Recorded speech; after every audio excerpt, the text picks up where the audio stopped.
subscribe and share. Hello everyone, हमारी आज की कहानी का विषय है विक्रम और बेताल। ये कहानी विक्रम बेताल पच्चीसी की एक कहानी है। हर बार की तरह इस बार भी राजा विक्रम बेताल को अपनी पीठ पर लादकर जंगल के रास्ते से साधु के पास ले जा रहा होता है। बेताल को इस बीच एक चालाकी सूझती है। वो राजा विक्रम को जंगल का रास्ता आसानी से कट जाए इसके लिए एक कहानी सुनाता है, लेकिन वो शर्त रखता है कि तुम पूरे रास्ते कुछ नहीं बोलोगे। अगर तुम बोलोगे तो मैं चला जाऊंगा। तो राजा विक्रम उसकी बात मानकर चुपचाप कहानी सुनने को तैयार हो जाता है और बेताल अपनी कहानी शुरू करता है। अंग देश के एक गांव में एक धनी ब्राह्मण रहता था। उसके 3 पुत्र थे। एक बार ब्राह्मण ने एक यज्ञ करना चाहा। उसके लिए एक कछुए की ज़रूरत हुई। उसने तीनों भाइयों को कछुआ लाने को कहा। वे तीनों भाई समुद्र पर पहुंचे। वहां उन्हें एक कछुआ मिल गया। बड़े ने कहा, मैं भोजन चंग हूं, इसलिए कछुए को नहीं छूऊंगा। मझला भाई बोला, मैं नारी चंग हूं, मैं नहीं ले जाऊंगा। उसके बाद सबसे छोटा बोला, मैं शया चंग हूं, सो मैं भी नहीं ले जाऊंगा। वे तीनों इस बहस में पड़ गए कि उनमें कौन बढ़कर है। जब वे आपस में इसका फैसला न कर सके तो राजा के पास पहुंचे। राजा ने कहा, आप लोग थोड़ा रुके, मैं तीनों की अलग अलग जांच करूंगा। इसके बाद राजा ने बढ़िया सा भोजन तैयार करवाया और तीनों खाने बैठे। सबसे बड़े ने कहा, मैं खाना नहीं खाऊंगा, इसमें मुर्दे की गंध आती है। वह उठकर चला गया। राजा ने पता लगाया तो मालूम हुआ कि वह भोजन शमशान के पास के खेत का बना था। राजा ने कहा, तुम सचमुच भोजन चंग हो, तुम्हें भोजन की बहुत अच्छी पहचान है। रात के समय राजा ने एक सुंदर स्त्री को मझले भाई के पास भेजा। ज्यों ही वह वहां पहुंची कि मझले भाई ने कहा, इसे हटाओ यहाँ से, इसके शरीर से बकरी के दूध की गंध आती है। राजा ने यह सुनकर पता लगाया तो मालूम हुआ कि वह स्त्री बचपन में बकरी के दूध पर पली थी। राजा बहुत खुश हुआ और बोला, तुम सचमुच नारी चंग हो। इसके बाद उसने तीसरे भाई को सोने के लिए 7 गद्दों का पलंग दिया। जैसे ही वह उस पर लेटा कि एकदम चीख कर उठ बैठा। लोगों ने देखा उसकी पीठ पर एक लाल रेखा खिंची थी। राजा को खबर मिली तो उसने बिछौने को दिखवाया। 7 गद्दों के नीचे उसमें एक बाल निकला। उसी से उसकी पीठ पर लाल लकीर हो गई थी।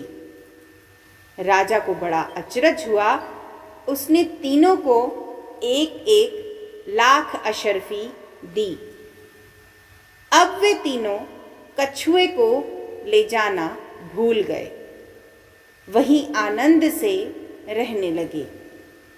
इतना कहकर बेताल ने राजा विक्रम से प्रश्न किया, हे राजा, तुम बताओ, उन तीनों में से बढ़कर कौन था? राजा विक्रम ने कहा, मेरे विचार से सबसे बढ़कर शयाचंग था, क्योंकि उसकी पीठ पर बाल का निशान दिखाई दिया और ढूंढने पर बिस्तर में बाल पाया भी गया। बाकी दो के बारे में तो यह कहा जा सकता है कि उन्होंने किसी से पूछकर इस बारे में जान लिया होगा। इतना सुनते ही बेताल फिर पेड़ पर जा लटका और राजा विक्रम लौट कर गया और उसे फिर से पकड़ने की चेष्टा करने लगा। अब हम सुनते हैं बेताल विक्रम की अगली कहानी।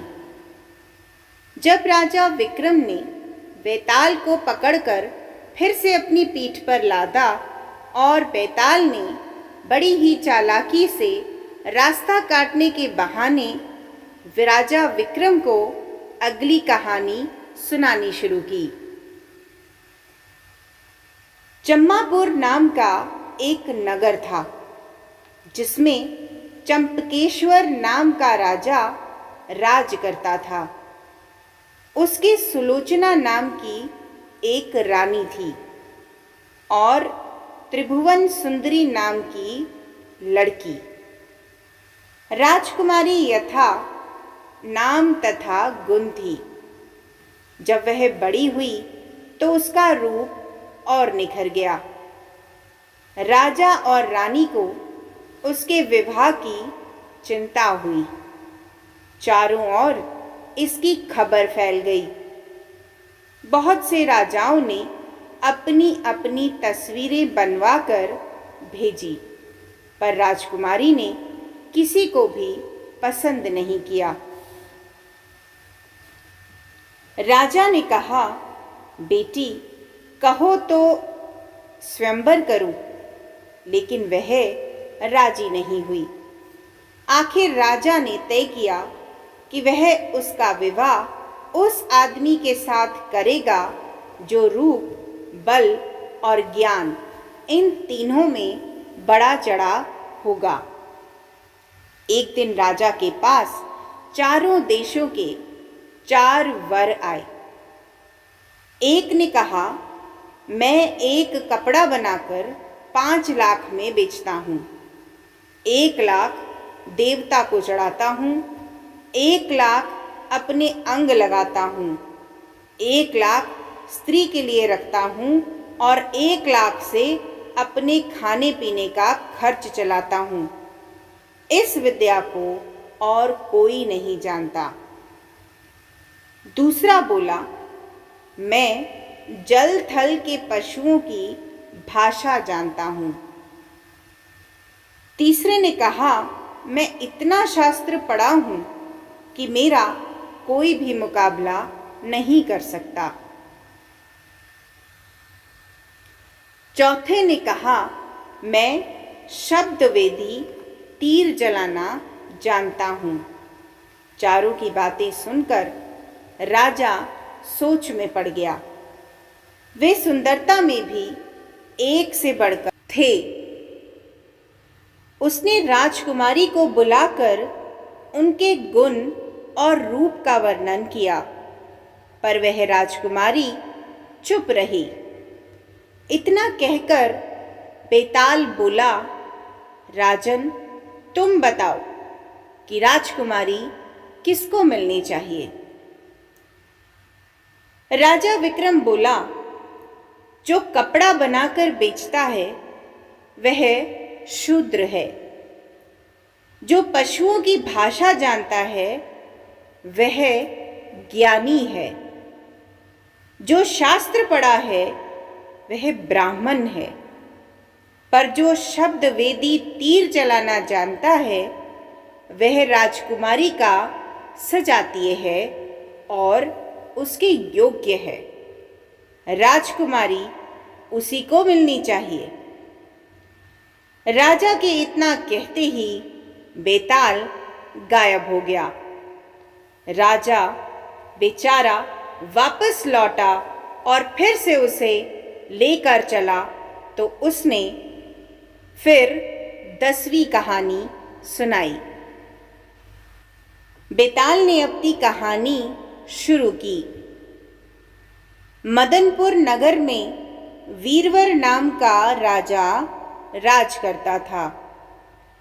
उसके राज्य में एक वैश्य था जिसका नाम हिरण्यदत्त था। उसके मदन सेना नाम की एक कन्या थी। एक दिन मदन सेना अपनी सखियों के साथ बाग में गई। वहां संयोग से सोमदत्त नामक सेठ का लड़का धर्मदत्त अपने मित्र के साथ आया हुआ था। वह मदन सेना को देखते ही उससे प्रेम करने लगा। घर लौटकर वह सारी रात उसके लिए बेचैन रहा। अगले दिन वह फिर बाग में गया। मदन सेना वहां अकेली बैठी थी। उसके पास जाकर उसने कहा, तुम मुझसे प्यार नहीं करोगी तो मैं अपने प्राण दे दूंगा। मदन सेना ने जवाब दिया, आज से 5वें दिन मेरी शादी होने वाली है, मैं तुम्हारी नहीं हो सकती। लेकिन वह बोला, मैं तुम्हारे बिना जीवित नहीं रह सकता। मदन सेना डर गई। बोली, अच्छी बात है, मेरा ब्याह हो जाने दो। मैं अपने पति के पास जाने से पहले तुमसे जरूर मिलूंगी। वचन देके मदन सेना डर गई। उसका विवाह हो गया और जब वह अपने पति के पास गई तो उदास होकर बोली, आप मुझ पर विश्वास करें और मुझे अभय दान दें तो मैं एक बात कहूं। पति ने विश्वास दिलाया तो उसने सारी बात कह सुनाई। सुनकर पति ने सोचा कि यह बिना जाए मानेगी तो है नहीं, इसलिए रोकना बेकार है। उसने जाने की आज्ञा दे दी। मदन सेना अच्छे अच्छे कपड़े और गहने पहनकर चली गई। रास्ते में उसे एक चोर मिला। उसने उसका आंचल पकड़ लिया। मदन सेना ने कहा, तुम मुझे छोड़ दो, मेरे गहने लेना चाहते हो तो ले लो। चोर बोला, मैं तो तुम्हें चाहता हूं। मदन सेना ने उसे सारा हाल कहा। पहले मैं वहां हो आऊं तब तुम्हारे पास आऊंगी। चोर ने उसे छोड़ दिया। मदन सेना धर्मदत्त के पास पहुंची। उसे देखकर वह बड़ा खुश हुआ और उसने पूछा, तुम अपने पति से बचकर कैसे आई हो? मदन सेना ने सारी बात सच सच कह दी। धर्मदत्त पर उसका बड़ा गहरा असर हुआ। उसने उसे छोड़ दिया। फिर वह चोर के पास आई। चोर भी सब कुछ जानकर बड़ा प्रभावित हुआ और वह उसे घर पर छोड़ गया। इस प्रकार मदन सेना सबसे बचकर अपने पति के पास वापस आ गई। पति ने सारा हाल कह सुना तो वह बहुत प्रसन्न हुआ और उसके साथ आनंद से रहने लगा। इतना कहकर बेताल बोला, हे राजा विक्रम, तुम तो बड़े ज्ञानी हो। बताओ, पति, धर्मदत्त और चोर, इनमें कौन सबसे ज्यादा अधिक त्यागी है? राजा ने कहा, चोर। मदन सेना का पति तो उसे दूसरे आदमी पर रुझान होने से त्याग देता है। धर्मदत्त उसे इसलिए छोड़ता है कि उसका मन बदल गया था। फिर उसे यह डर भी रहा होगा कि कहीं उसका पति उसे राजा से कहकर दंड ना दिलवा दे। लेकिन चोर का किसी को पता नहीं था। फिर भी उसने उसे छोड़ दिया, इसलिए वह उन दोनों से अधिक त्यागी था। राजा का यह जवाब सुनकर बेताल फिर पेड़ पर जा लटका और राजा जब उसे लेकर चला तो उसने यह कथा फिर से सुनाई। एक बार फिर राजा विक्रम ने बेताल को पकड़ लिया और अपने कंधे पर लाद कर जब वह फिर से घने जंगलों में निकलने लगा तो राजा विक्रम को बेताल ने अगली कहानी सुनाई। गौड़ देश में वर्धमान नाम का एक नगर था, जिसमें गुणशेखर नाम का राजा राज करता था। उसके अभय चंद्र नाम का दीवान था। उस दीवान के समझाने से राजा ने अपने राज्य में शिव और विष्णु की पूजा, गोदान, भूदान, पिंडदान आदि सब बंद कर दिए।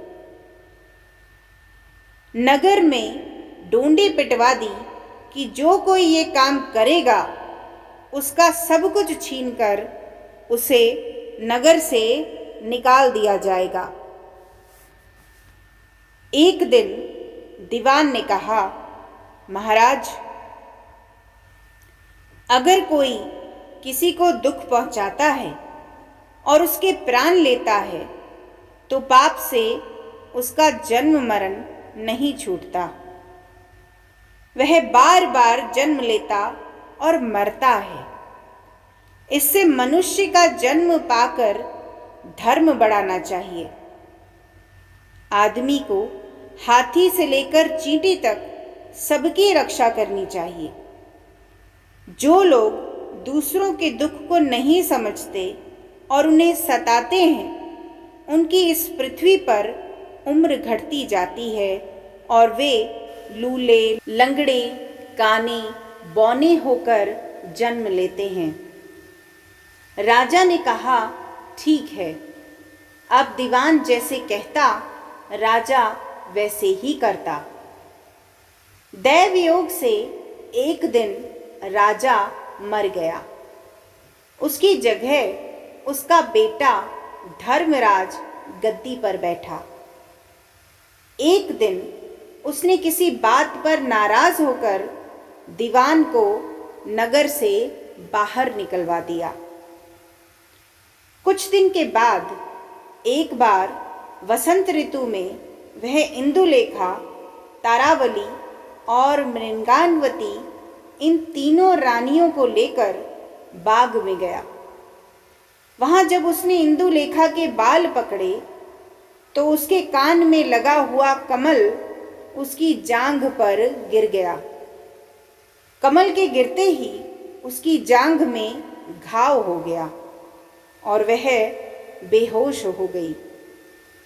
बहुत इलाज हुआ तब वह ठीक हुई। इसके बाद एक दिन की बात है कि तारावली ऊपर खुले में सो रही थी। चांद निकला। जैसे ही उसकी चांदनी तारावली के शरीर पर पड़ी, फफोले हो गए। कई दिनों के इलाज के बाद उसे आराम हुआ।